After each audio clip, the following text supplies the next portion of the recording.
Oke, Ronggolawer, ini namanya air terjun Bali Mentung. Lokasinya dari Desa Pujungan, Kecamatan Pupuan, Kabupaten Tabanan, Bali. Dengan panorama alam di lereng ada tanaman kopi, tanaman mindi, dan beberapa semak-semak yang lain dan berumputan yang memungkinkan anis merah hidup di sini untuk mencari makan.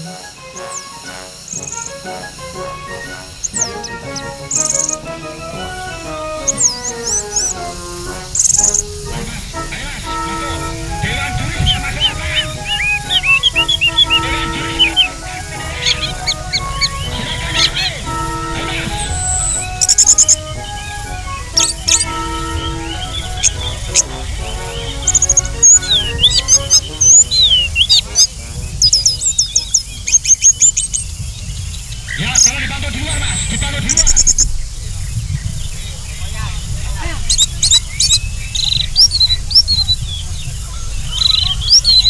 Dipantau di luar. Ya, dipantau di luar, Mas. Dipantau di luar. Ini ada yang godain sih.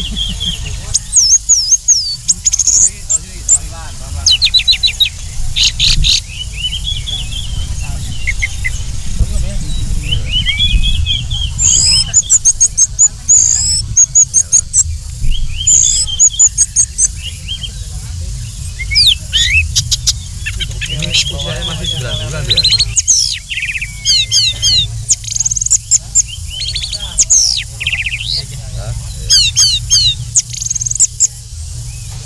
Ya, jadi mungkin di tahun 2016 ini beberapa EO yang mengadakan tentang perlombaan burung mulai mengangkat hadirnya Sang Raja Terer, mengembalikan Sang Raja Terer pada takhta yang sebenarnya, tidak lagi menjadi burung yang hanya sekedar legend, akan tapi benar-benar masuk pada bagian dari sebuah gantangan burung tingkat nasional.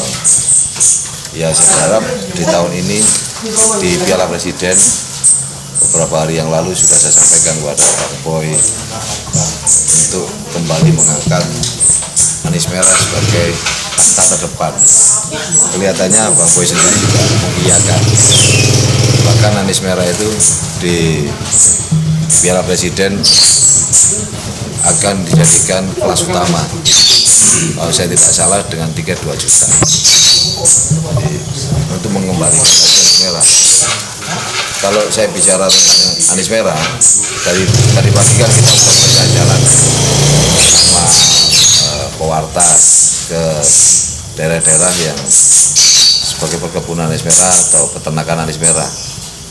Ketika saya bicara tentang endemik anis merah di wilayah Pupuan pada khususnya, ini memang sudah berlebihan, sudah terlalu overproduksi, banyak, tidak lagi mengancam kepunahan, akan tapi bahkan saya berharap ke depan bisa dijadikan sebuah ikon Indonesia tentang anis merah, karena endemik anis merah itu hanya di Indonesia.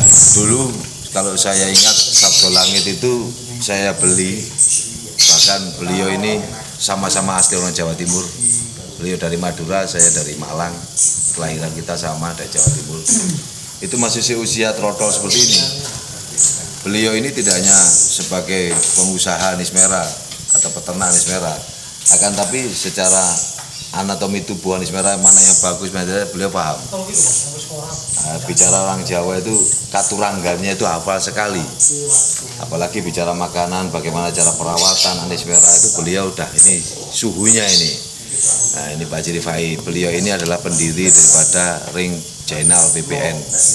Seniornya Mas Faisal dan Mas Jainal. Nah, ini beliau yang selalu di belakang layar, akan tapi beliau ini adalah tokoh anis merah Indonesia seharusnya yang perlu diangkat di nasional, Mas Wendy. Jadi mungkin beliau tidak menyadari bahwa sekilas tadi beliau saya lihat cara memberikan makanan pada anis merah yang trotol itu berbeda dengan orang-orang lain yang biasa memberikan makanan pada anis merah. Yang saya lihat bahwa anis merah itu dipaksa untuk berdiri dan menjulurkan lehernya baru dikasih makan. Jadi kalau yang lain biar kakinya dia lurus, kemudian dia ada gerakan atau tenaga untuk berdiri, ada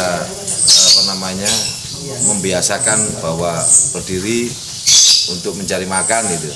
Jadi tidak hanya sekedar dia membuka paru kemudian dikasih makanan, tidak, tapi dibiarkan dia naik menjulurkan lehernya baru dikasih makanan.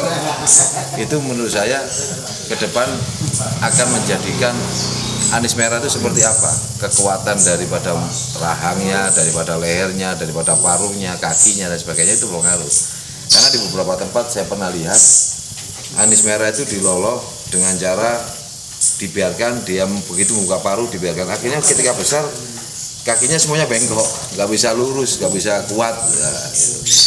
Di antara seperti itu. Beliau tidak menyadari, tapi secara ilmiah, secara alamiah itu terjadi. Nalurinya itu sebagai bapaknya anis merah itu kelihatan gitu.